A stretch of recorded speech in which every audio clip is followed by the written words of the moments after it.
Série sur la vente d'objets d'art, deuxième épisode consacré à l'or. Les cours sont au plus haut, c'est le moment de vider vos tiroirs. Sophie Picard avec Delphine Dubourg, Olivier Bounot et Stéphane Picard.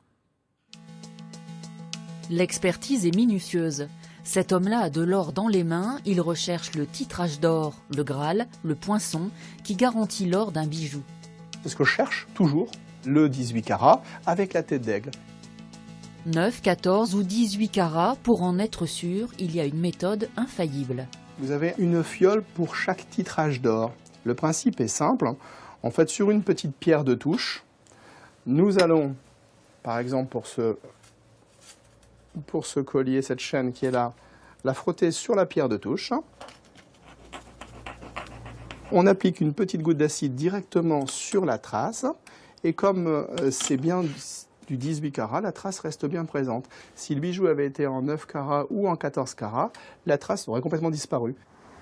Si l'analyse est si précise, c'est qu'elle va déterminer le prix. L'or, c'est de l'argent, et cette année, il se vend à prix d'or. Depuis à peu près 2-3 ans, le cours de l'or, qui est aujourd'hui à 43 500 € le kilo, a bondi de quasiment 10 à 13 000 € en l'espace de 3 ans.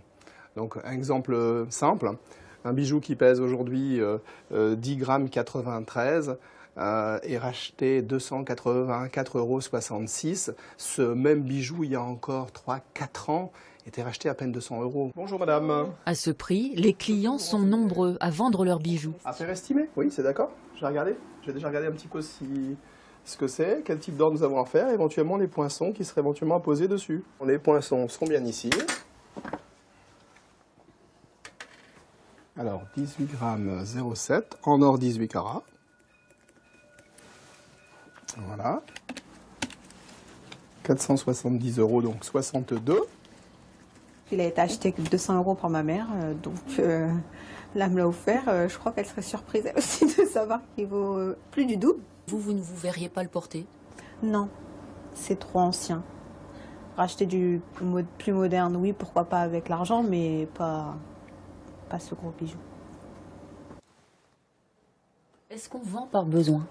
Aussi, oui. Les impôts, les dents, les lunettes, pour un caddie de course, ça arrive aussi. C'est pas la majorité quand même des personnes. Mais sinon, il est vrai que le bijou est assez facilement revendu pour générer un bénéfice qui trouvera sa place dans un voyage ou éventuellement dans une sortie. Les bijoux à porter sont transformés en lingots, mais il est parfois plus rentable de vendre une bague en or avec une pierre précieuse pour ce qu'elle est. Cette bague serait revendue en tant que bijou 340 € et si elle avait été achetée en tant qu'or, à peu près 170 €. Donc c'est quasiment le double. Donc aucun intérêt à la fondre, cette bague? Pour l'instant. Si toutefois ça ne trouvait pas preneur, malheureusement le devenir serait de toute façon quand même la fonte.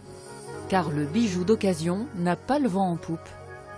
Reviennent aussi souvent des histoires de superstition. Ben oui, une bague a été portée par qui? Quelle mauvaise onde a pu transporter ce bijou jusque peut-être le prochain propriétaire? Et ça c'est un frein. Chaque bijou, c'est une histoire. Outre le bénéfice, s'en séparer permet de tirer un trait. Une fois déposé à la boutique, il n'y a que 48 heures pour se rétracter, puis ce sera définitif. Direction Beauvais avec une initiative.